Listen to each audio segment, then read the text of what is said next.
সাল্লাল্লাহু আলাইহি ওয়া আলিহি ওয়াসাল্লামের উপর। সর্বোপরি শকর যাদের অক্লান্ত পরিশ্রমের মাধ্যমে আজ সুন্দর আয়োজন, সময় পরামর্শ অর্থ দিয়ে দোয়া করে উপস্থিত হয়ে মাইক লাইট প্যান্ডেলের ব্যবস্থাপনার মাধ্যমে সহযোগিতা যারা করেছেন, প্রত্যেককেই আল্লাহ পাক রব্বুল আলামিনের খেদমতের বরকতে দুনিয়াতে শান্তি, পরকালে চিরমুক্তির ব্যবস্থা করে দিন।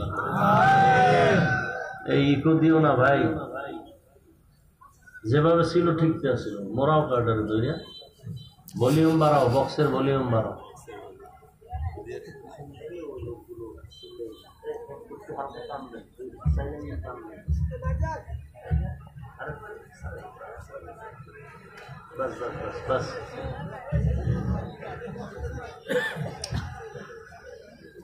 হযরত উলামায়ে কেরাম দীর্ঘ সময় কোরআন সুন্নাহর আলোকে আলোচনা রেখেছেন, আপনারাও ধৈর্যের সাথে শুনছেন। আলহামদুলিল্লাহ। অত্যন্ত গুরুত্বপূর্ণ আলোচনা রেখেছিলেন আমার আগে এই নারায়ণগঞ্জের সন্তান, ঐতিহ্যবাহী বারিদারা মাদ্রাসার স্বনামধন্য মুহতামিম হযরত গুরুত্বপূর্ণ আলোচনা করেছেন। তার আগে আরো অনেক উলামায়ে কেরাম আলোচনা করেছেন। উলামায়ে কেরামের কথাগুলো সহি তরিকায় আমল করার তৌফিক আল্লাহ আমাদেরকে দান করেন, আমিন। উলামায়ে কেরামের আলোচনা শুনবেন না কেন? জমিনের মধ্যে উলামায়ে কেরাম গোটা দুনিয়ার মানুষকে নিয়ে যেই ভাবাটা ভাবে, উলামায়ে কেরাম মানুষ কিভাবে শান্তিতে থাকবে, পরিবার নিয়ে, সন্তান নিয়ে, সংসার নিয়ে, সমাজ কিভাবে সুন্দর থাকবে, রাষ্ট্র কিভাবে সুন্দর থাকবে, সার্বিকভাবে উলামায়ে কেরাম যেই পরিমাণ উম্মত নিয়ে ভাবে, এই ভাবনাটা পৃথিবীর আর কারো মধ্যে নেই। কেউ বলতে পারবেন না যে হ্যাঁ অমুকে ভাবে না। কেউ দল নিয়ে ভাবে, আমার দলটা গুছাই। কেউ নিজের পজিশন নিয়ে ভাবে, নিজের পরিবার নিয়ে ভাবে, কিন্তু পুরা দেশের মানুষের শান্তি সম্মান কিভাবে ঠিক থাকবে এ নিয়ে কেউ ভাবে না, একমাত্র উলামায়ে কেরাম। এই জন্য আমি প্রায় সময় বলি যে উলামায়ে কেরাম ছাড়া আর নিঃস্বার্থ আপন বন্ধু এই উম্মতের আর কেউ নেই। উলামায়ে কেরাম আপনাদের জন্য সব দেয়, আপনারা কি দেন? গালি, বিরোধিতা। সকাল 9টা থেকে সন্ধ্যা 6টা অথবা সকাল 8টা থেকে বিকাল 4টা পর্যন্ত সরকারি বেসরকারি একটা ব্যক্তি চাকুরি করে। এই ডিউটি এতটুকু, বেতন কত? 15,000, 20,000। আবার কম বেতন হইলে মনে করবেন এখানে আউট কিছু আছে। বেতন এত কম কেন? কয় এমনি এমনি বইরা যায় অনেক। আর একজন আলেমের ডিউটি কি? আপনাদের মসজিদের ইমাম 24 ঘন্টা কোথাও গেলে রিক্সা ড্রাইভার পর্যন্ত রিমান্ডের জিজ্ঞাসাবাদ শুরু করে, কই গেছিলেন? নামাজে দেখলাম না যে। ইমাম সাহেব কয় তুমি আমার জিগাও কে এত পাওয়ার আল্লাহ? কয় আমি রিক্সা ড্রাইভার। কথা পাওয়ার কি? কয় 5 টাকা মাসে বেতন দেই। এই পাওয়ার? একটু চিন্তা করেন তো, 24টা ঘন্টা একটা আলেম মসজিদ নিয়ে ভাবে, মুসল্লি নিয়ে ভাবে, অন্য কোনো কাজ করার সুযোগ থাকে না। অন্য কাজে গেল এই কাজের হক আদায় হয় না। বেতন কত দেন? শহরে থাকলে 10,000, গ্রামে আরো কম। বাকি কত? 6 মাস। গ্রামে আরো ডবল। যিনি এত বড় মসজিদের সভাপতি তিনি কত দেন? বলে মাসে 100। সেক্রেটারি কত? 50। পুরো মাস দেওয়া? কয় না, 6 মাস পরে একবার দেয়। একটু চিন্তা করেন তো, আল্লাহ কুকুরকে, হিংস্র প্রাণীকে আল্লাহ পাক গবেষণা করার মতো, ভাবার মতো মেধা আল্লাহ দেন নাই, মানুষকে দিছেন। মানুষ ভাবো কই ছিলা, কই আসো, কই যাইতেছ? তোমার কে পাঠাইছেন, কেন পাঠাইছেন, কি কারণ? মানুষ ভাবো, তুমি মানুষ, তোমার হুঁশও থাকবে, মানও থাকবে, তো তুমি মানুষ, তোমার তো ভাবতে হবে। আমি আজকে ফতুল্লার স্টেজে কথা বলতেছি, আমার তো এমন একটা দিন ছিল আমি কাউকে চিনতাম না। আমার তো এমন একটা দিন ছিল আমি কথা বলা জানতামই না। আমার এমন একটা দিন ছিল আমি হাঁটতে পারতাম না। আমার এমন একটা সময় ছিল আমি আম্মুকে চিনি নাই, আব্বুকে চিনি নাই, ডাকতেও পারি নাই। আমার এই দিনটাই, সময়টা ছিল একটা পুঁজি, শুধু কান্না কান্না কান্না, আর কোনো পুঁজি ছিল না। আমার ক্ষুধা লাগছে, কান্না। আমি বাথরুমে যাব বলতে পারি না, আমার বাথরুমের ব্যাগ হয়েছে, কান্না। আল্লাহ মায়ের মধ্যে একটা চুম্বক লাগাই দিছেন, সন্তানের শুধু কান্না দিয়ে কখন কি চায় এটা শুধু মাই বুঝে, বাবাও বুঝে না। বাবা বলে বাচ্চা কাঁদে কেন, ক্ষুধা লাগছে বোধহয়, খানা দাও। মা বলে মাত্র 5 মিনিট আগে খানা দিছি, তো কাঁদে কেন? এ কান্না হলো ঘুমের আগের কান্না, বাচ্চারা ঘুমের আগে। বাবা বুঝে নাই, কে বুঝছে? এই বুঝার মতো ক্ষমতা কে দিছেন?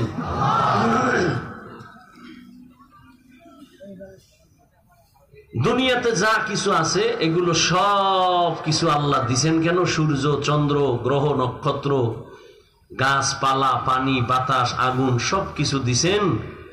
এগুলো দেখে দেখে ভাবো, ভাইবা ভাইবা তুমি কি ফলাফল নিবা, এগুলি কে বানাইছেন এটা ভাইবা, তারে খুঁজবা, খুঁজা তার সাথে একটা সম্পর্ক তৈরি করবা। الذين يذكرون الله قياما وقعودا وعلى جنوبهم ويتفكرون في خلق السماوات والأرض ربنا ما خلقت هذا باطلا سبحانك فقنا عذاب النار। জ্ঞানী কারা? আমরা বলি বুদ্ধিজীবী। আমি মাঝে মাঝে বলি তোমার জিবি কত, 1 জিবি না 2 জিবি? কত আসিল জানি না, পুরা জিবি হ্যাং হয়ে গেছে। এই জন্য আলেমও ভালো লাগে না, নামাজও ভালো লাগে না, মাঝে মাঝে আল্লাহরেও ভালো লাগে না। জিবি আসিল কি হয়ে গেছে, হেরা হইলো বুদ্ধিজীবী। কেমনে বুদ্ধিজীবী? যে মদের বোতল লইয়া বউরে মা কয়, এই বুদ্ধিজীবী। দাঁড়ায় প্রস্রাব করে, বুদ্ধিজীবী। ডান হাতে বিড়ি টানে, বাম হাতে চা টানে, বুদ্ধিজীবী। আর আল্লাহ কারে বুদ্ধিজীবী কয়? আল্লাহর দৃষ্টিতে আল্লাহ কয় বুদ্ধিজীবী আসলে কে জানো? ইয়াযকুরুনাল্লাহা কিয়ামা ওয়া কুউদা ওয়া আলা জুনুবিহিম, যারা আমার আল্লাহকে স্মরণ করে দাঁড়ানো অবস্থায়, বসা অবস্থায়, হাঁটা অবস্থায়। আমারে এই কথা বলার শক্তি দিছেন কে? খুঁজে খুঁজে বের করে তিনি আমার আসল মালিক। আমি ঘুমের মধ্যে মইরা গেছি, মরার দোয়াই তো পড়ছিলাম, আল্লাহুম্মা বিসমিকা আমুতু, ও আল্লাহ তোমার নামে আমি মরি। মরে গেছি, তুমি যদি না উঠাও আমার মা উঠাইতে পারবে না। যারা হাঁটা চলা অবস্থায় সব সময় গবেষণা করে আমাকে কে বানাইলেন, আমাকে কে দাঁড় করাইলেন, যিনি শক্তি দিছেন দাঁড়ানোর, ওই আল্লাহ যদি বসার শক্তি না দেয় বসতে পারবো না। বসার পরে যদি দাঁড়ানোর শক্তি না দেয় আমার আর দাঁড়ানো যাবে না। কদম একটা দিয়া সামনে কদম যদি দিতে না দেয় আমার আর কদম দেওয়া চলবে না। জ্ঞানী যারা এরা ভাববে আসমান কে বানাইলেন, একটা খুঁটি নাই, সামান্য একটা 3 খাড়ালের হ্যান্ডেল দুনিয়ার বাঁশগুলো দিয়ে খাড়া করছে। আর আল্লাহর এত বিশাল বড় আসমান, এখান থেকে 500 বছরের দূরত্ব প্রথম আসমান। এইভাবে একটা না 7টা আসমান আল্লাহ টানাইছেন। উপর দিয়ে কোনো রশিও নাই, নিচের থেকে কোনো খুঁটিও নাই। কোনদিন নড়াচড়া করে না। এইভাবে বিনা খুঁটিতে এত সুন্দর নীল আকাশ কে টানায় রাখছেন? যারা জ্ঞানী তারা ভাবে এর পেছনে একজন মিস্ত্রি আছে, মালিক আছে। এই মালিকের তো চিনলাম না। বলখের বাদশা ইব্রাহিম ইবনে আদহাম মখমলের চাদরে আরামে ঘুমায়, হঠাৎ খবর শুনতেছে কে যেন ঠক ঠক করে আওয়াজ দেয় তার ঘুমের ছাদের উপরে, ঘুমের বিছানার উপরে। প্রহরীরে ডাক দিয়া বলে, কে আওয়াজ দিল? কয় দেখি না তো কেউ রে। কয় আমি তো শুনলাম হাটে, কোন আওয়াজ নাই। কে এমন সুন্দর আওয়াজ দিয়ে আবার চলে গেল? একজনে গাইবি আওয়াজ দিয়ে কইতেছে, আমি আমার হারানো একটা ঘোড়া তালাশ করতে আইছি তোমার ছাদে। হারানো ঘোড়া কি ছাদে পাওয়া যায়? আল্লাহ আল্লাহদের একটা কথার মধ্যে অনেক কিছু ঢুকানো। আল্লাহ হেদায়েতের দরজা খুলতেছেন তো একটা বাহানা, একটা কৌশল অবলম্বন করছে। কাই বোকা, ছাদের উপর কি ঘোড়া পাওয়া যায়নি? বোকা তো তুমি। বলখের বাদশা ইব্রাহিম ইবনে আদহাম চমকে উঠে বসে গেলেন। এত বড় দুঃসাহস কার যে আমাকে বোকা বলল? এত বিশাল রাষ্ট্রের আমি মালিক, আমার কথায় পুরা দেশ চলে, আমাকে বোকা বলল কেন? বোকা বইলা কয়, আমি বোকা না, তুমি বোকা। আমি যদি ছাদের উপরে ঘোড়া না পাই, তুমিও সুন্দর মখমলের বিছানায় ঘুমাইয়া তোমার মালিকের পাইবা না। ইনজেকশন একটা দিয়া নাই, ভিতরে জ্বালা শুরু হয়ে গেছে। এখন কয় আমার আসলে কে এরকম আওয়াজটা দিল? আওয়াজ তো দিছে আমার জীবনের মধ্যে একটা ধাক্কা দিয়ে ফেলছে। ভাবতেছে, জ্ঞানী মানুষ তো ভাবতেছে, ভাবতে ভাবতে ভাবতে ভাবতে মানুষ জমিনে বসে ভাবতে ভাবতে খালি উপরে উঠে, উঠতে উঠতে উঠতে উঠতে মহাশূন্যের উপরে চলে যায়। ভাবার দ্বারা মানুষ অনেক উপরে চলে যায়। এই ভাবাটারে তরিকাতের লাইনে বলে মুরাকাবা, মুজাহাদা, মুশাহাদা। বেদাতিরা এটারে বলে সাধনা। সাধনা করে 40 বছর পর্যন্ত প্রায় রসুল সাধনা করেছেন বাইতুল্লাহ থেকে দূরে গিয়া হেরা পাহাড়ের গুহায় সাধনা করেছেন। এখন আপনার কাছে প্রশ্ন আমার, বাইতুল্লাহর দাম বেশি না হেরা পাহাড়ের দাম বেশি? বুঝেন না, বুঝলে জবাব দিবেন না, চুপ থাকবেন। উল্টা পাল্টা বললে ইমানের ঘাটতি হবে। বাইতুল্লাহর দাম বেশি না হেরা পাহাড়ের দাম বেশি? বাইতুল্লাহ। কোরআনের আয়াত দিয়ে তো বাইতুল্লাহর দাম আল্লাহ বলেছেন, ইন্না আউওয়ালা বাইতিন উযিআ লিন-নাসি লাল্লাযী বিবাক্কাতা মুবারাকাও ওয়া হুদা মুবারাকাও ওয়া হুদাল লিল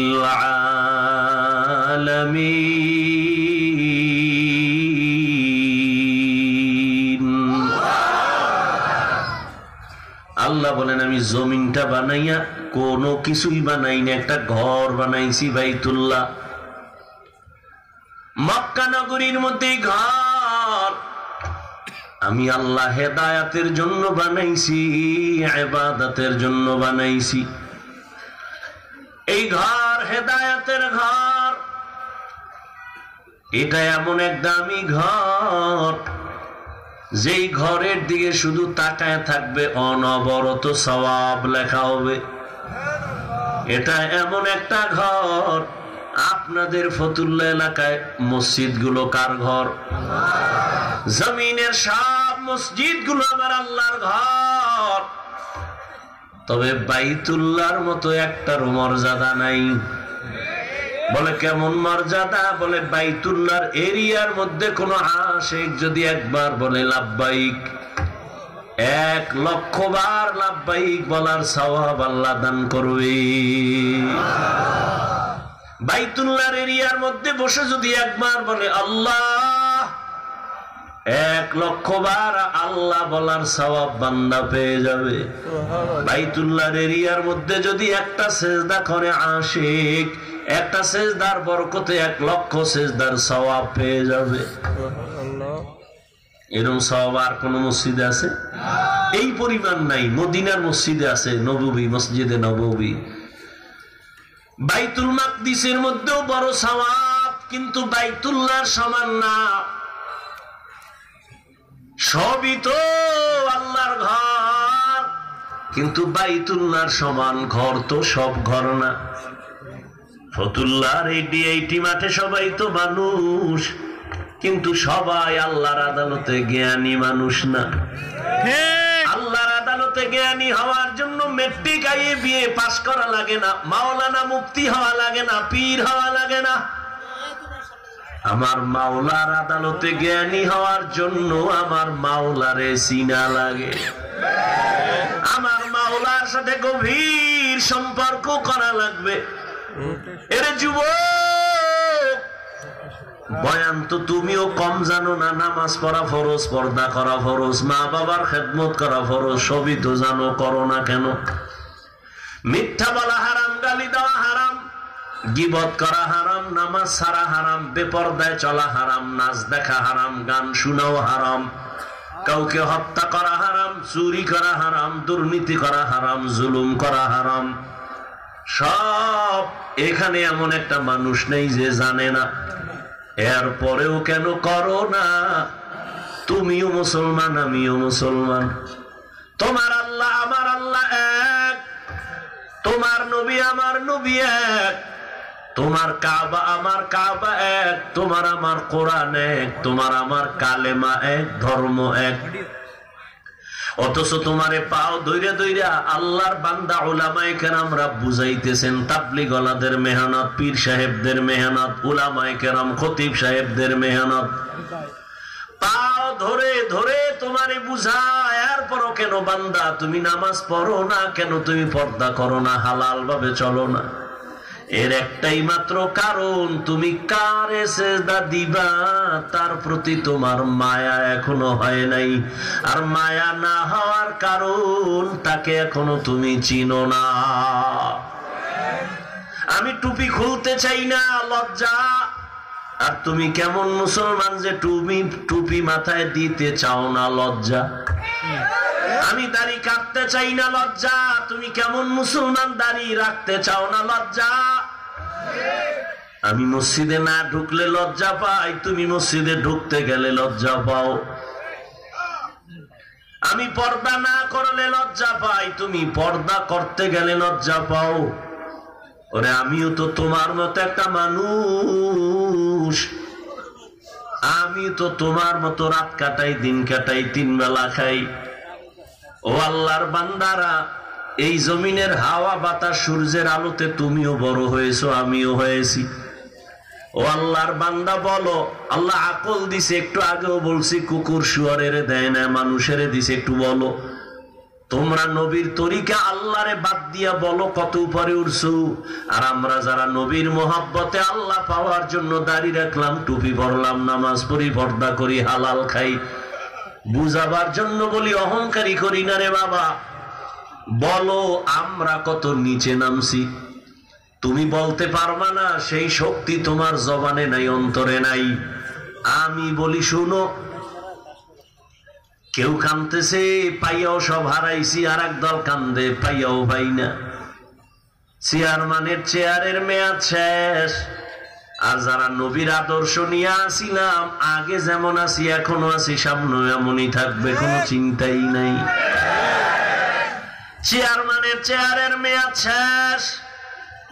আর নবীর আদর্শওয়ালা টুপিওয়ালা ওলামায়ে কেরামের কোনো মেয়াদি নাই, শেষ হবে আবার কি? এই সম্মানকে দিছেন। টাকা দিয়া সম্মান কিনলে ফুলের মালার পরে আবার জুতার মালা। আর আমার মাওলায় যারে সম্মান দেয় ওই বান্দার সম্মানে দুনিয়াতেও বাদশা, পরকালেও বাদশা। হে খোদা দয়াময় রব্বুল আলামিন,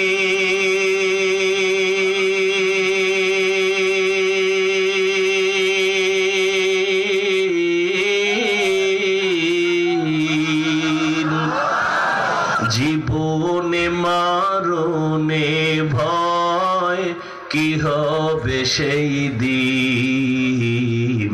হে খোদা ধরাতে আসিয়া আজি বড়ই অসহায়,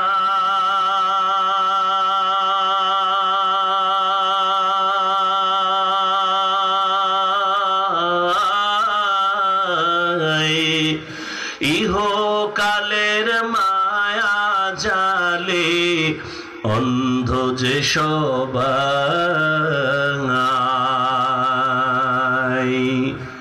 দাও হেদায়াত মুক্তি দাতা গফুরুর রহিম,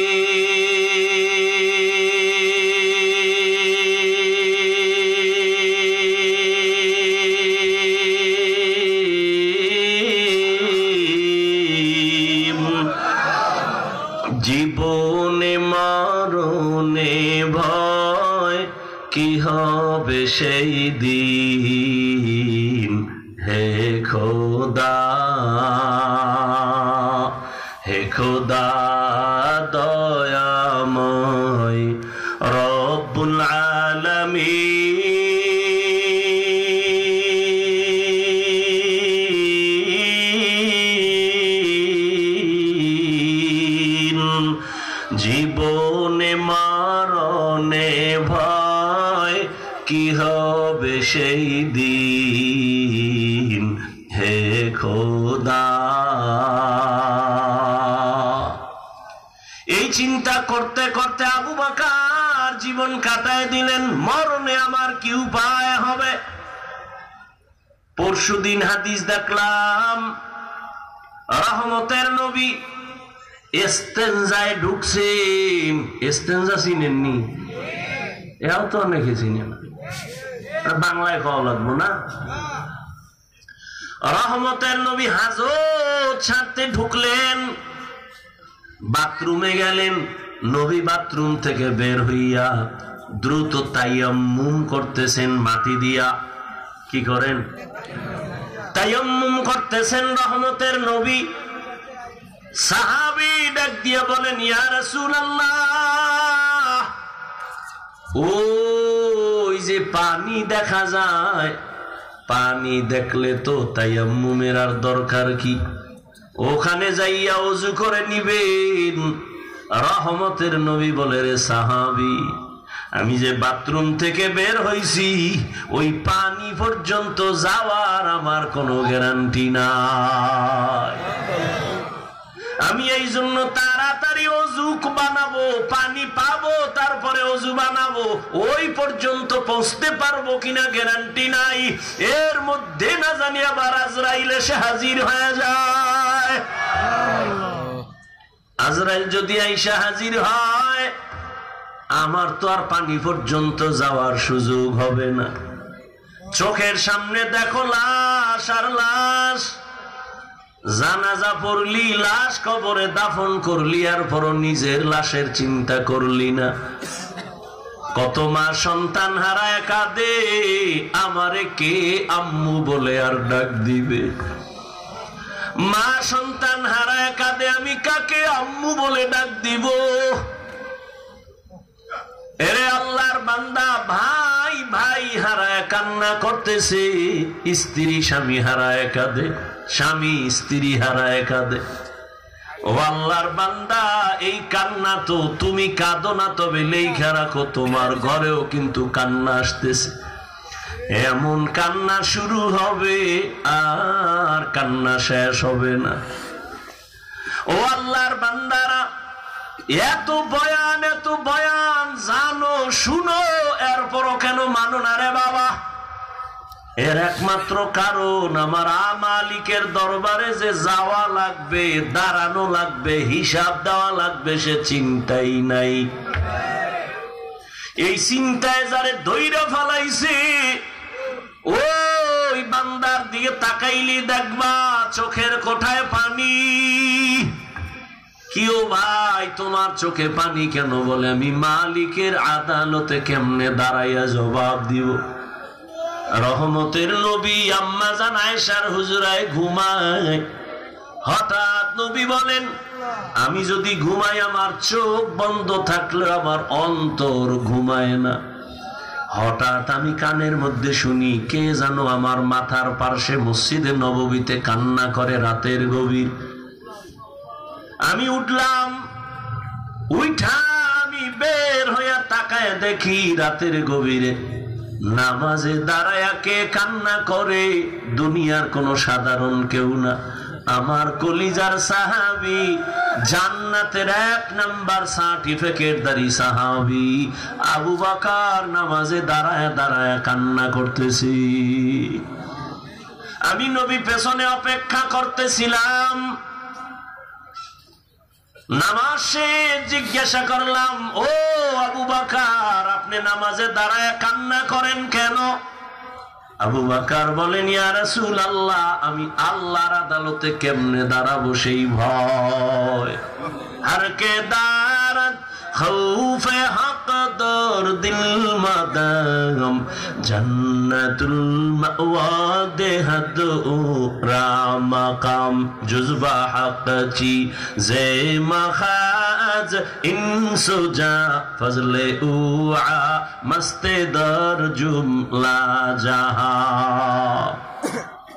এই আল্লাহর ভয়, আল্লাহর আদালতে দাঁড়ায় হিসাব দেওয়ার ভয়টা অন্তরে ঢুকানোর জন্য লাগবে একজন আল্লাহওয়ালার নেক নজর।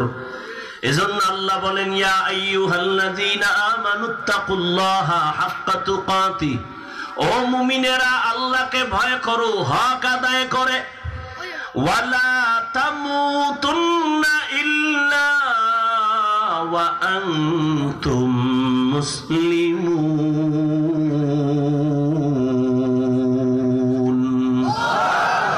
মুসলমান না হইয়া মরিও না, সাবধান। নবী বলেন, আলা কুল্লুকুম রাইন ওয়া কুল্লুকুম মাসউলুন আন রাইয়াতিহি। এই উঠেকা মোনাজাত দিয়ে দেব। মাওলায় যদি বাড়ি না নেয়, কেমনে আগে বাড়ি যাবা? মাওলায় না নিলে পারবা? একজনের 1.5 ঘন্টা আগে উঠে গেছে, তাড়াতাড়ি বাড়ি যাইব, আর একজনে মোনাজাত দিয়া কান্নাকাটি কইরে এরপরে রওনা হইছে বাড়ি যাব। ওই ঘটনা আছে না, সুলতান মাহমুদ গজনবীর ঘটনা, আয়াজের ঘটনা, এক ধনী বড় টাকাওয়ালা আর মালিক আর গোলামের ঘটনা।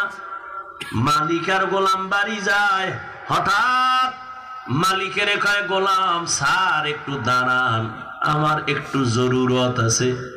দাঁড়াই নাম, ঢুইকা গেছে মসজিদে গিয়া সেজদায় যাইয়া কান্দে। মালিক অপেক্ষা করে, আয় না কেন? নাইমা গিয়া দেখে গোলাম সেজদায় পড়ে কাঁদে। ও মালিক, তোমার দরবারে হাজির, তুমি কবুল করো। দীর্ঘ টাইম অপেক্ষা কইরা গোলাম যখন বের হইতেছে, মালিক কয়, এত দেরি কেন করলা? কয়, যেই মালিক তোমারে মসজিদে ঢুকায় না, ওই মালিক আমারে যেন কেমন বের হইতে দেয় না। মাছ পানি ছাড়া ভাল লাগে না, মাছ পানি পাইলে মনে করে আমার জীবন। আরে আমার মাওলা পাকের যারা আশিক, আল্লাহর মোহাব্বতের যারা গোলাম, ওরা দুনিয়ার রং তামাশায় পইড়ে গেলে ভাল লাগে না, কখন জিকিরের ময়দানে ঢুকবে, কখন একটু আলেমের কাছে যাবে, কখন একটু কোরআনের তেলাওয়াতের আওয়াজ অন্তরে নিবে, কখন একটু জায়নামাজে দাঁড়াবে, কখন আমার মাওলাকে একটু মায়া কইরা ডাকবে, ও আল্লাহ। আরে আমার মাওলারে ডাকলেই তো বান্দা এত খুশি, আল্লাহর মোহব্বত অন্তরে জমা হয়ে যায়। হানজালা নবীর সাহাবী, ঘটনা আপনারা নাম শুনছেন। হানজালা রহমতের নবীর বড় আশিক। একদিন রাস্তায় হাঁটে আর ঘুরে আর কয়, না ফাকা হানজালা, না ফাকা হানজালা, আমি হানজালা মুনাফিক হয়ে গেছি, মুনাফিক। ঘুরতে ঘুরতে দেখা ওমরের সাথে। এই হানজালা, কি চিল্লাও কেন? আমি মুনাফিক হয়ে গেছি। কয় কেন? কয় আমি নবীর কাছে যখন থাকি তখন আমার অন্তর এমন যে আমি আর কোন দুনিয়ায় নাই, এখন আমি আমার মালিকের নজরে বসে আছি, দরবারে রিসালাতের সামনে আছি। এখন আমার ছেলের চিন্তা নাই, মেয়ের চিন্তা নাই, বাড়ির চিন্তা নাই, গাড়ির চিন্তা নাই, টাকার চিন্তা নাই, ক্ষমতার চিন্তা নাই। এখন আমার চিন্তা আমি একজনারে পাইছি, আমার নবী। আমি ওই নবীর হাত ধরে আমার মালিকের একটু কেমনে দেখবো, যেই নবীর চেহারা এত সুন্দর, একটা নজর নবীর চেহারার দিকে তাকাইলে পেটের ক্ষুধা থাকে না।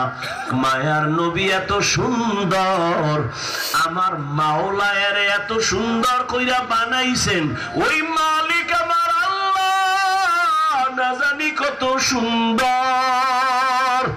এত সুন্দর আসমান যিনি বানাইছেন তিনি কত সুন্দর, এত সুন্দর কণ্ঠ যিনি দান করছেন তিনি না জানি কত সুন্দর, এত সুন্দর রঙের ফুল বাগান সাজাইছেন তিনি কত সুন্দর। ওরে যারা মাওলার আশিক ওরা ভাবে আর খুঁজে আমার মালিক, আমার আল্লাহরে আমি তো এখনো পাইলাম না। ফুলের ঘেরান পাইলাম, কে বানাইলেন তারে তো পাইলাম না। ওরে আল্লাহর মোহাব্বত যার অন্তরে জমা হয়ে গেছে সে একবার আমার মাওলারে দেখার জন্য পাগল। হানজালা বলে, আমি নবীর দরবারে থাকলে আমার অন্তর থাকে একরকম, আমি নবীর দরবারের বাইরে গেলে তখন আবার অন্তর দুনিয়ামুখী হয়ে যায়। আমার ছেলে, আমার বাড়ি, আমার গাড়ি, আমার টাকা, আমার পয়সা, আমার ক্ষমতা, আমার চেয়ার, এই সব আমার অন্তর আইসা জমা হয়, আমি মুনাফিক হয়ে গেছি। ওমর কয়, তো এই অবস্থা তো আমারও হয়।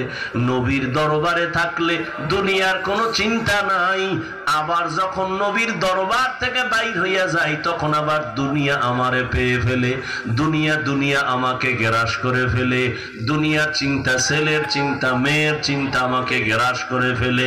এবার কথা, চলো নবীর দরবারে চলো, সমাধান নেই। দুজনে যায়, মুনাফিক হয়ে গেছে। ওমরও কয় আমি মুনাফিক হয়ে গেছি, হানজালাও কয় আমি মুনাফিক হয়ে গেছি। হঠাৎ আবু বকর সিদ্দিক রাদিয়াল্লাহু তাআলা আনহুর সামনে দাঁড়ানো। এই ওমর, তুমি চিল্লাও কেন? কয় মুনাফিক হয়ে গেছি।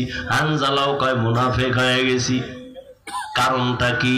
বলে এই কারণ, নবীজির দরবারে যখন থাকি মনে হয় যেন দুনিয়াতে আমার আর কিছু নাই, নবী আমার কলিজা, আমি নবীর হাত লাগাই আমার মালিক আল্লাহর সঙ্গে মোলাকাত করব। কিন্তু নবীর দরওয়াজা থেকে বের হইলে তখন আবার ঢুইকা যায় ছেলে, মেয়ে, স্ত্রী, পরিবার, দুনিয়ার চিন্তা। আবু বকর কয় অবস্থা তো আমারও, মনে হয় আমিও মুনাফিক হয়ে গেছি, আমার মাওলার ভয়। আর তুমি নামাজে দাঁড়াইয়াও দোকান নিয়ে ভাবো, নামাজে দাঁড়াইয়াও ছেলের চিন্তা, মেয়ের চিন্তা, ঘরের চিন্তা, ক্ষমতার চিন্তা। ওরে আবু বকর, নবীর দরবার থেকে বের হইলে দুনিয়া, নবীর দরবারে থাকলে দুনিয়ার চিন্তা নাই, এরপরও ভয়, কান্নার আওয়াজ। আর তোমার আমার তো নামাজের মধ্যেও দুনিয়া ঢুকানো, জিকিরের মধ্যেও দুনিয়া ঢুকানো। তোমার আমার চোখে পানিও নাই, কোনো আফসোসও নাই রে বাবা। নবীর দরবারে গেলেন, রহমতের নবী বলেন, এমন যদি তোমাদের হয় আর ভয় লাগে, এটাই তোমাদের ঈমান যে শুদ্ধ পরিপক্ক, এটাই তার প্রমাণ। তোমাদের ঈমানে কোনো ভেজাল নাই। এরে নবীর আশিক ইব্রাহিম ইবনে আদহাম পাগলের মতো হয়ে গেল। কে আমাকে বোকা বলল? ঠিকই তো, আমার ওয়ার্ডারে বলখের মানুষগুলো দাঁড়ায় আর বসে, কিন্তু আমি তো একবারও চিন্তা করলাম না এই যে সূর্যটা উঠছে পূর্ব দিগন্তে, এই সূর্য তো আমার অর্ডারে উঠেও না, আমার অর্ডারে ডুবেও না। রাতের বেলা আকাশে চাঁদের আলো, আমার অর্ডারে চাঁদ উঠেও না, ডুবেও না। তাহলে এর পেছনে তো একজন মালিক আছে, নাই? ওই মালিকের তালাশ করছনি? এরে আল্লাহর বান্দা, তোমারে কেউ হাদিয়া পাঠাইছে, কে পাঠাইছে তার পরিচয় নাও। মোলাকাতের জন্য পাগল, দেখা করলে মনে হয় আরো হাদিয়া দিবে। যেই মাওলায় তোমারে আমারে মানুষ বানাইছেন, কুকুর বানান নাই, শুকর বানান নাই, আবার আখিরি নবীর উম্মত বানাইছেন, এত সুন্দর জীবন আমাকে দান করছেন। আমার মতোই তো কত মানুষ। ওই যাও ডিআইটি মসজিদের বারান্দায় যাও, বাইতুল মুকাররমে জুমার দিন গিয়া দেখো, পাও নাই, ভিক্ষা করে। দুইটা চোখের পাওয়ার নাই, বলে আমি অন্ধ, আমারে কিছু ভিক্ষা দাও। আমার মাওলায় যদি তোরে অন্ধ বানাইতেন রে যুবক, বল সারা রাত মোবাইলে নাচ গান কেমনে দেখতি? আমার মাওলায় যদি অন্ধ বানাইতেন, কে তোরে চক্ষু দান করত? আমার মাওলায় যদি তোরে বধির বানাইতেন, কে তোরে আর সুস্থ করত? কত মানুষ সুস্থ ছিল, হঠাৎ কইরা জ্বর আসছে, বিছানায় পড়ে একটা সাইট নষ্ট হয়ে গেছে, বিছানার থেকে এখন আর উঠতে পারে না, কণ্ঠ শেষ, জীবনটাই অর্ধেক হয়ে গেছে। এখন ছেলেও ভালো জানে না, মেয়েও ভালো জানে না। ও আমার ফতুল্লাহ এলাকার মুসলমান বাবারা, ও বৃদ্ধ বাবাজি, ও যুবক, একটু চিন্তা করো বাবা। আমরা নবীর আদর্শ মানতে গিয়া কই আমগো তো না খাইয়া কেউ মরি নাই, সম্মান কমে নাই। আমি তোমাকে বলি না আমগো মতো হুজুর হয়ে যাও, একবারও বলি না রে বাবা। বরং তুমি স্কুলে পড়ো আলহামদুলিল্লাহ, কলেজে পড়ো, চাকরি করো, ব্যবসা করো আলহামদুলিল্লাহ, তবে ওখানে থাইকেই তুমি আমার মালিকের সাথে একটা লাইন লাগাও, ওখানে থাইকা নামাজের সেজদা দাও। চাকরি করিয়াও কি তোমার মতো নামাজি নাই? ব্যবসা করে নামাজ ছাড়ে না এরকম জেনারেল লাইনের মানুষ কি নাই? তোমার মতো যুবক রাস্তায় গাড়ি চালায়, এক বেলার নামাজও ছাড়ে না, দাড়িও কাটে না। বলো বাবা, তুমি কেন পারো না? তোমার মতো কত যুবক নদীর মধ্যে মাছ ধরে, নামাজ ছাড়ে না, বলো তুমি কেন পারো না? তোমার মতো যুবক স্কুল কলেজে পড়িয়াও নামাজ ছাড়ে না, বলো তুমি কেন পারো না? আসলে কি তোমার কপাল পুড়িয়া গেছে, নাকি কোরআন হাদিস মিথ্যা মনে করেছো? যদি বলো হ্যাঁ, তো একটা ভুল কোরআন থেকে বের করে দাও, আমিও দাড়িটা কেটে ফেলি, নামাজ বন্ধ করে দেই। যদি কোরআনে ভুল হয়, সবই ভুল, আল্লাহও ভুল। আর যদি বলো না আল্লাহর কোরআন সত্য, তো আল্লাহ আছেন সত্য। গুনাহ নিয়ে কবরে গেলে আযাব হবে, তাও সত্য। নেক আমল নিয়ে যদি যাও জান্নাত পাইবা, তাও সত্য। আল্লাহর কোরআন মিথ্যা না সত্য? ওই কোরআনে জান্নাতের বয়ান আসেনি? ওই কোরআনে জাহান্নামের বয়ান আসেনি? কে জান্নাতে যাবে, কে জাহান্নামে যাবে আল্লাহ তাও বলেছেন। মনটাকে শুধু বুঝাইও। হাফিজুর রহমান ভাই তো আমাদেরকে হুজুর হওয়ার জন্য তাকিদ দেয় নাই, হাফিজ ভাই তো কওমি মাদ্রাসায় যাইতে বলে নাই, হাফিজুর রহমান তো তাবলিগ না গেলে জাহান্নামে যাবা বলে নাই। কি বলছে? স্কুলে পড়লেও নামাজ ছাড়া যাবে না। স্কুলে পড়িয়াও তো আমার মতো যুবক নামাজ পড়ে, আমি কেন পারি না? আমার মতো যুবক চাকরি করে নামাজ পড়ে, আমি কেন পারি না? আমার মতো যুবক ব্যবসা করে নামাজ পড়ে, আমি কেন পারি না? আমার কপাল বুঝি খারাপ, গুনার কারণে আল্লাহ বুঝি আমার উপরে বেজার হয়ে গেল। এখনো সময় আছে, তওবার দরজায় ফিরে আসো। আল্লাহ তাআলা বারবার ডাকে, আয়, কই যাবি বান্দা, আয়, যেদিকেই যাবি জাহান্নাম ছাড়া আর কিছুই নাই। আমার দরজাটা শান্তির আর রহমতের দরজা, তওবা কর, জীবনের সব গুনাহ মাফ করে দিব।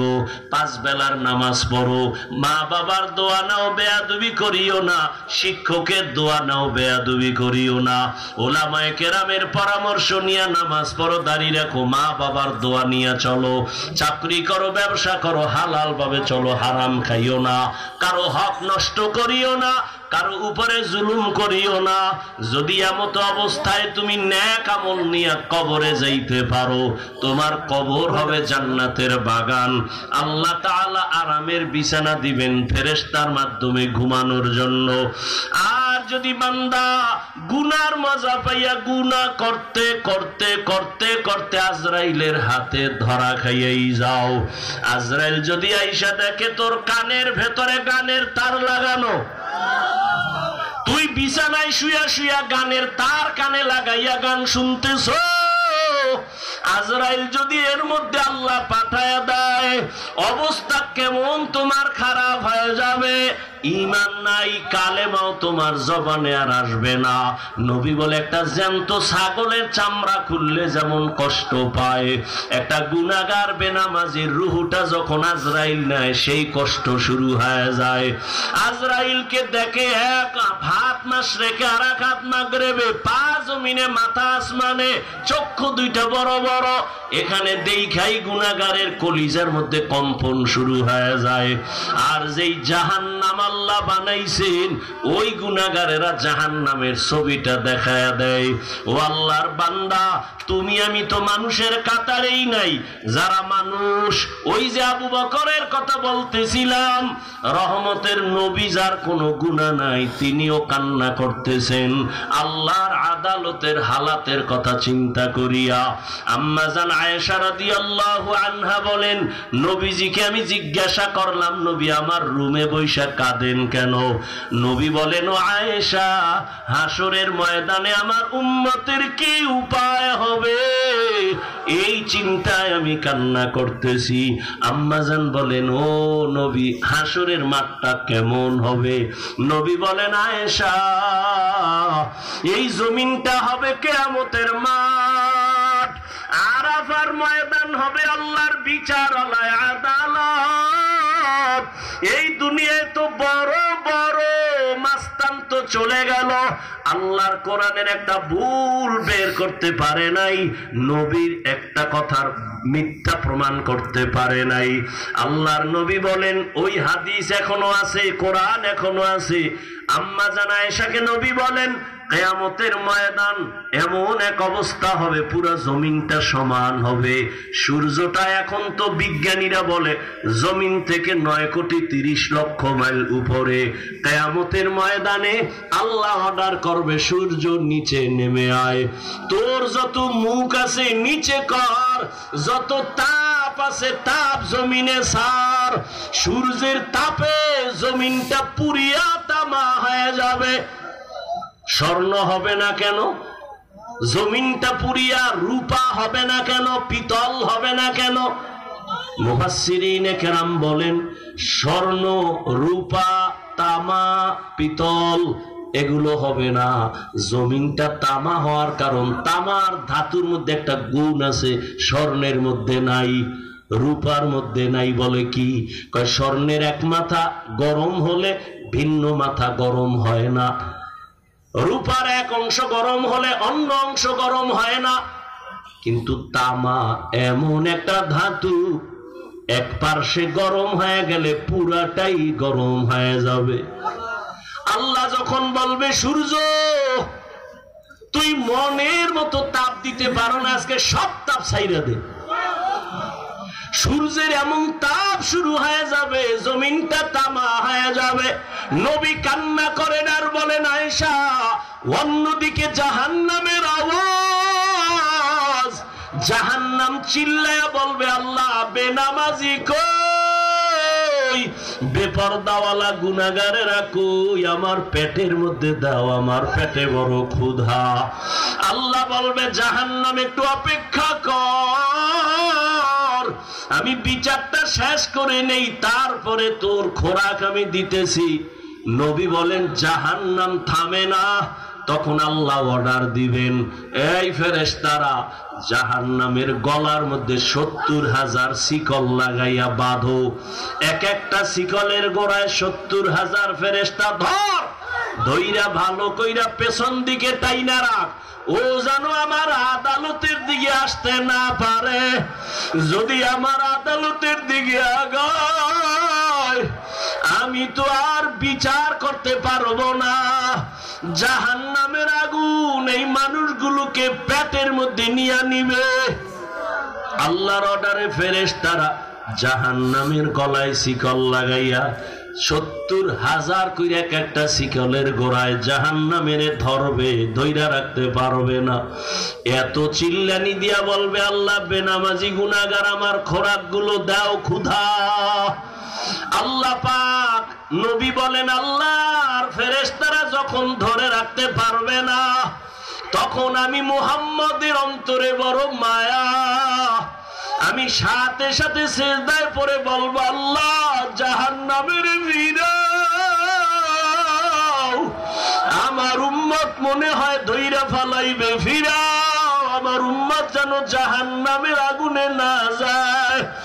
আমার উম্মত যদি জাহান্নামে যায়, আমি জান্নাতে যাব না। তখন আল্লাহ বলবে, নবী আপনি মাথা উঠাইয়া দেন, কাঁদিয়েন না, আপনার কান্না আমি সহ্য করতে পারি না, আমি মাথা উঠাইয়া দিব। আল্লাহ পাক দেখে জাহান্নাম এখনো দাঁড়ায় না, শিকলেও ধরে রাখতে পারে না। তখন আল্লাহ আমার সান্ত্বনার জন্য একটু কুদরতি হাতের পানি ফেরেশতারে দিয়া বলবে, জাহান্নামের গায়ে ছিটায়া দাও। যখন জাহান্নামের গায়ে আল্লাহর দেওয়া কুদরতের পানিটা ছিটায় দিবে, জাহান্নাম দ্রুত গতিতে পেছনে ভাগতে থাকবে। ফেরেশতারা বলবেন, আল্লাহ এতক্ষণ আমরা 70,000 শিকল লাগাইয়া যেই জাহান্নামের ধরে রাখতে পারি না, তুমি এমন কি বরকতের পানি দিছো যে জাহান্নাম এখন নিজে নিজে পেছনে দৌড়ায়, ভাগতেছে? কারণ কি? এটা কি জমজমের বরকতি পানি? না কি এটা কাউসারের পানি? না এটা কি আবে হায়াতের পানি? না এটা দুনিয়ার বরকতের কোনো পানি? না তোমার বৃষ্টির পানি? না কোনো সমুদ্রের পানি? আল্লাহ বলবে, ফেরেশতা এই পানি জমজমের পানিও না, কাউসারের পানিও না, এই পানি আবে হায়াতের পানিও না, এই পানি দুনিয়ার কোন সমুদ্রের পানি না, বৃষ্টির পানি না।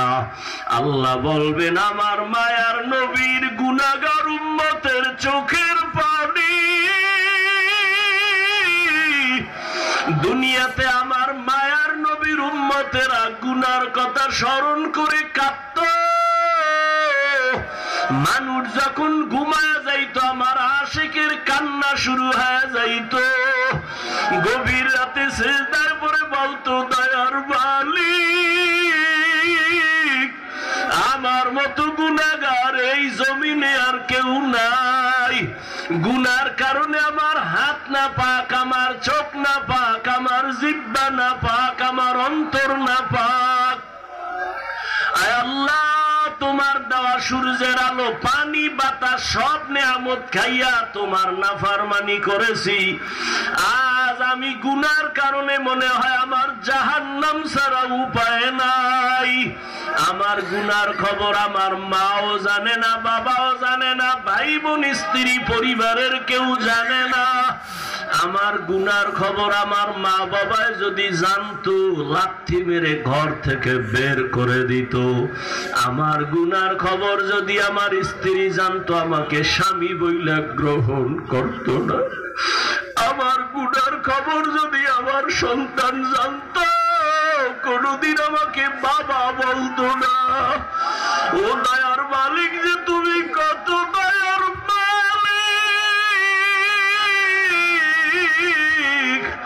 তুমি আমার সব গুনার খবর জানো। ও আল্লাহ, যুবকের আমার মাওলারে ডাক দে, তুই ভোনা চোখের পানি ছাড়, আর গুনার কত স্মরণ করে ক্ষমা চাও। আর আল্লাহরে বলো আমার মাওলা যে কেমন দয়ার মাওলা। ওরে দরওয়াজা জানালা বন্ধ করে মোবাইলে তারা যে গুনাহ করেছ, ওই দরওয়াজা জানালার ভেতরের গুনার খবর মাও জানে না, বাবাও জানে না। ওরে আমার মাওলারে ফাঁকি দিতে পারো নাই রে বাবা। আরে তোমার গুনার খবর যদি মা জানতো ঘর থেকে বের করে দিত। কিন্তু আমার মাওলা যে কেমন দয়ার মালিক, গুনাহ করছি দেখছি, এরপরও ঘরের থেকে বের করে দেয় নাই, সম্মানের চেয়ার থেকে ফালাইয়া দেয় নাই। ও আল্লাহর বান্দারা, আজকে বাড়ি পাইছো, গাড়ি পাইছো, সন্তান, বিবি, পরিবার, ক্ষমতা সবই পাইলা, কিন্তু আজকে যেইগুলি পাইয়া পাগল, চিন্তা করে দেখছো এগুলি কিছুই তোমার আমার আপন না। ওরে আজরাইল আইসা যখন রূহ দইরা টান মারবে, ওরে তোমার আপন মা বাবা তোমারে ফেলে দিবে, আর ঘরে ঢুকাইবে না। সাদা কাফনের প্যাকেট বানাইয়া কবরের দেশে পাঠাইয়া দিবে। এতদিন যে মা বাবার জন্য এত পাগল হইলাম, কেউ আমার সাথে যাবে না। আমি আস্তে আস্তে দেখি আমার বন্ধু নাই, আমার পাশের লোকগুলো সব আলাদা হয়ে গেল। এক পর্যায়ে আবার সাদা কাপড়ে পেঁচাইয়া আমারে বাঁশ বাগানে নিয়ে রওয়ানা। ওই কবরে অন্ধকার ঘর, বাতি নাই, কোনো সাথী নাই। ওই কবরে পাড়াইয়া পাড়াইয়া মাটি দিয়া সবাই চলে গেল, আমি এখন একা। আমার ডানে মাটি, বামে মাটি, সামনে পেছনে, উপরে নিচে মাটি। কই আমার বাড়ি, কই আমার গাড়ি, কই আমার সন্তান, কই আমার মা বাবা, কই আমার ক্ষমতার চেয়ার, কই আমার সম্মান। এখন এই অন্ধকার কবরে দুইজন ফেরেশতা চলে আসবে প্রশ্ন করার জন্য। রবের পরিচয় দাও, ধর্মের পরিচয় দাও, রহমতের নবীর পরিচয় দাও। আমি যদি মাওলারে না চিনিয়া কবরের বিছানায় যাই, ওরে গুনাহগার বেনামাজি তখন বলবে হা হা লা আদরি, হা হা লা আদরি, হা হা লা আদরি। আফসোস, আমি কিছুই জানি না, কিছুই জানি না, কিছুই জানি না। আমার রবকে আমি চিনি না, আমার ধর্ম কি জানি না, মোহাম্মদ নবীকে আমি চিনি না। নবী বলেন সাথে সাথে আমার মাওলা রাগান্বিত কুদরতি আওয়াজ দিবেন। আল্লাহ বলবেন ফেরেশতা, এর সাথে আর ভালো ব্যবহার করার কোনো সুযোগ নাই। এই বান্দারে আমি দুনিয়াতে কত আদর করছি, আমি আল্লাহ কত নিয়ামত খাওয়াইলাম। আমার দেওয়া জমিনের ফসল খাইলো, গাছের ফল খাইলো, নদীর মাছ খাইলো, একবারও শুকর আদায় করে নাই, বরং আমার নাফরমানি করেছে। আলেম ওলামারা বুঝাইলো, বুঝে নাই, বিরোধিতা করেছে। এখন আর সুযোগ দেওয়া হবে না, এর জাহান্নামের শিকল লাগাও, কবরের ভেতরে জাহান্নামের বিছানা দাও। আল্লাহ রাগান্বিত হয়ে বলবে নাফরমানের ধর, কবরের ভেতরে জাহান্নামের আগুন লাগা দাও। আল্লাহ রাগান্বিত হয়ে বলবে ও কবরের মাটি,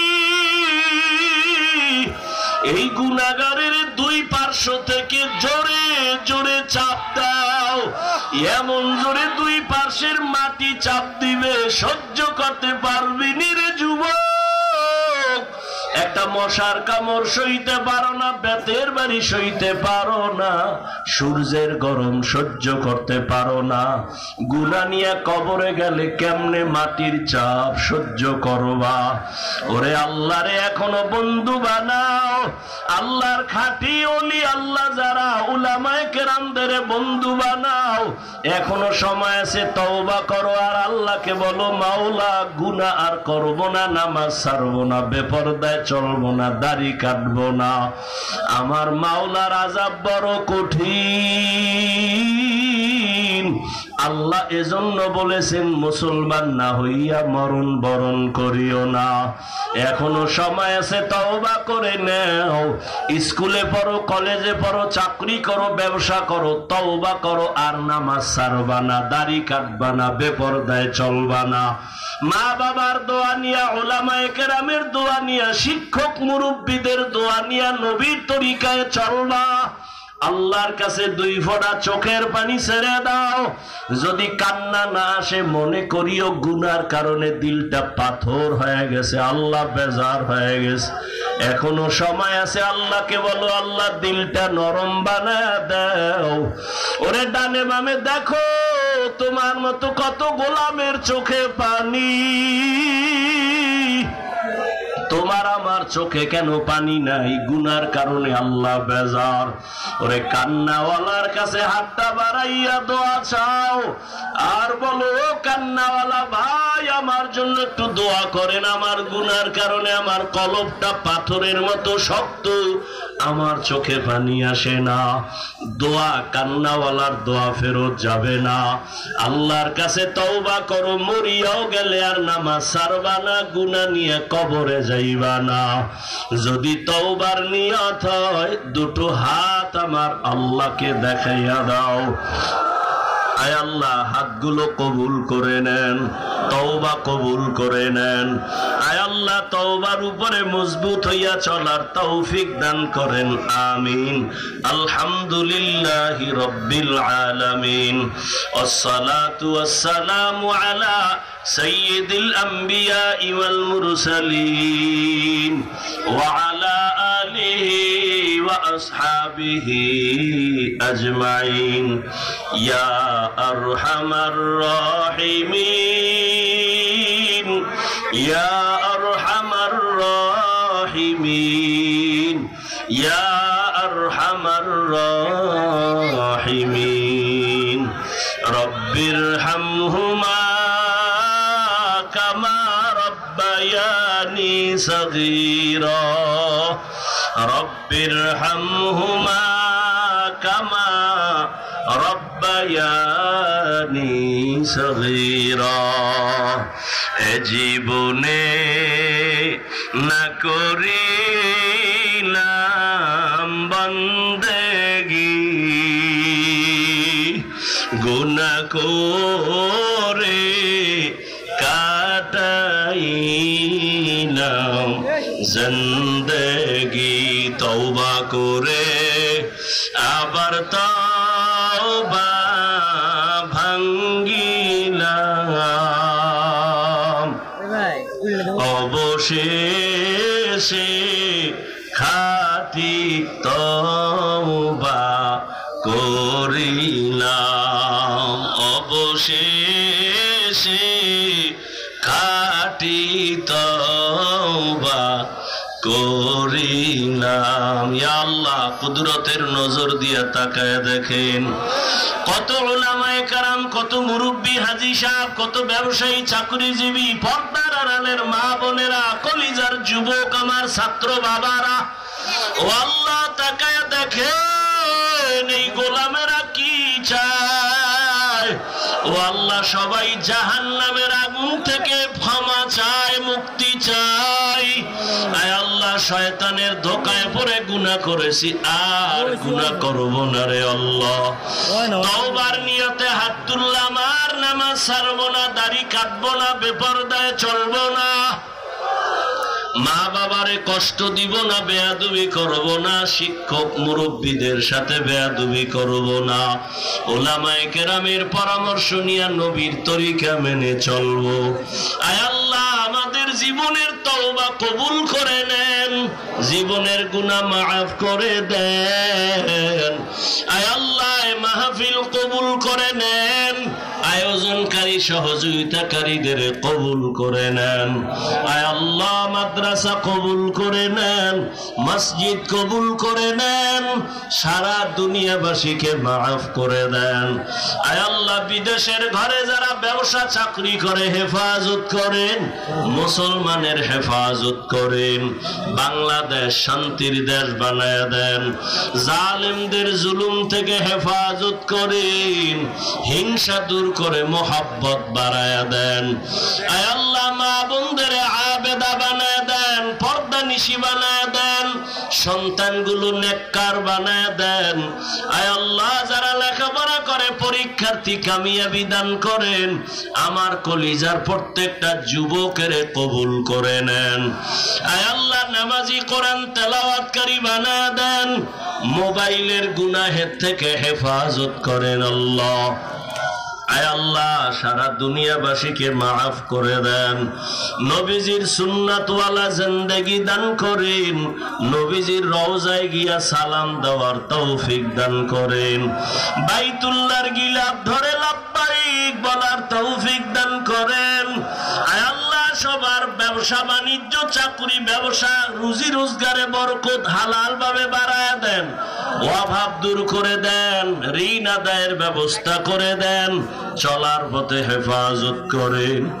আয় আল্লাহ এই ময়দানে আপনার মোহাব্বতের কি কোনো গোলাম নাই? আয় আল্লাহ তার উসিলে আমাদের মাফ করে দেন।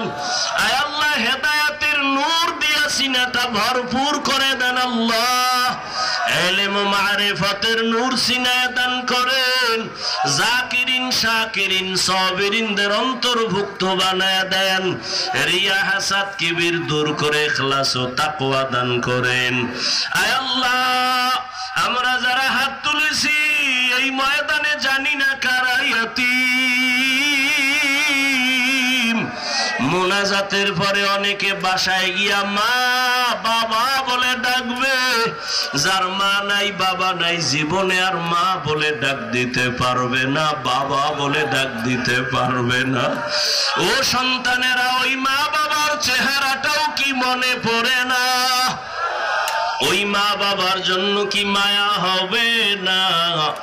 ওই মা বাবার চোখের পানি আর দোয়া ছাড়াই চেয়ারে বসতে পারি নাই, ওই মা বাবার চোখের পানি আর দোয়ার কারণে তুমি টাকার মালিক, বাড়ি গাড়ির মালিক, সম্মানের মালিক। ওই মা বাবারে কবরে রাইখা কেমনে আরামে ঘুমাও? ওই মা বাবার জন্য 2 ফোঁটা চোখের পানি ছেড়ে দোয়া করো, ও আল্লাহ এই ময়দানে যারা ইয়াতীম মেহেরবানি করে সবার কবর জান্নাত বানায়া দেন, যারা বেঁচে আছেন হায়াত বাড়ায়া দেন। আয় আল্লাহ যারা অসুস্থ সুস্থ বানায়া দেন, আওয়াজে কথায় রুহানিয়াতে স্পষ্টতা দ্বীনের নিসবতে বাড়ায়া দেন আল্লাহ। ইলম ও হিকমত আমলে বরকত বাড়ায়া দেন। আয় আল্লাহ সুস্থতার নিয়ামত বাড়ায়া দেন, দীর্ঘ নেক হায়াত দান করেন, সারা দুনিয়ায় খেদমতের জন্য কবুল করে নেন, মুখালিফের মুওয়াফিক বানায় দেন, জাহিরি বাতিনি দুশমনের মোকাবেলায় বিজয় দান করেন। উলামা তোলাবা উম্মতের অন্তরে ইজ্জত মুহাব্বত রহব বাড়ায় দেন, ইলম ও হিকমত আমলে বরকত বাড়ায় দেন। আয় আল্লাহ সুস্থতার সাথে সমস্ত কাজ দিনের করার তৌফিক দান করেন। আয় আল্লাহ মাদ্রাসার খেদমত করি কবুল করে নেন। আয় আল্লাহ প্রত্যেক মাসের দ্বিতীয় শুক্রবার ইসলাহি ইজতেমা হেদায়েতের জন্য কবুল করে নেন। আয় আল্লাহ আগামী ডিসেম্বরের 27 তারিখ মাদ্রাসার মাহফিল কামিয়াবির সাথে কবুল করে নেন। আয় আল্লাহ কুদরতের দ্বারা সমস্ত প্রয়োজন মিটায়া দেন। আয় আল্লাহ আপনার খাস বান্দাদেরকে মাদ্রাসায় পৌঁছাইয়া দেন, কুদরতের দ্বারা হাজাত গুলো পূরণ করে দেন। আয় আল্লাহ সবার দিলের নেক আশা পূরণ করে দেন। আয় আল্লাহ 5 ওয়াক্ত নামাজ বা জামাত আদায়ের তৌফিক দান করেন। নামাজ কাজা হওয়া থেকে হেফাজত করেন আল্লাহ। আয় আল্লাহ মেহেরবানি করে ইখলাসওয়ালা জিন্দেগি দান করেন। আয় আল্লাহ বাতিলের মোকাবেলায় বিজয় দান করেন। আয় আল্লাহ নবীজির সুন্নত মোহাব্বত আমাদের ভেতরে দান করেন। আয় আল্লাহ তাআলা নবীজির মোহাব্বতে আমাদের দোয়া কবুল করে নেন। আয় আল্লাহ হেদায়েতের নূর দিয়া সিনাটা ভরপুর করে দেন। আপনার আশিক নবীর আশিক হওয়ার তৌফিক দান করেন। সুন্নতওয়ালা জিন্দেগি আমাদের দান করেন। ইজ্জতের হেফাজত করেন। আমাদের জান মাল আহাল পরিবার হেফাজত করেন আল্লাহ। দিলের নেক আশা পুরায় দেন। আয় আল্লাহ কোরআন ও হাদিসের ইলমের নূর সিনায় দান করেন আল্লাহ। আয় আল্লাহ গুনাহের প্রতি ঘৃণা জমায়া দেন। আয় আল্লাহ নারীদের ফিতনা থেকে হেফাজত করেন। আয় আল্লাহ সমস্ত ফিতনা থেকে হেফাজত করেন। নবীজির মোহাব্বতে দোয়া কবুল করে নেন। وصلى الله تعالى على خير خلقه محمد وعلى آله وأصحابه أجمعين آمين آمين آمين برحمتك يا أرحم الراحمين.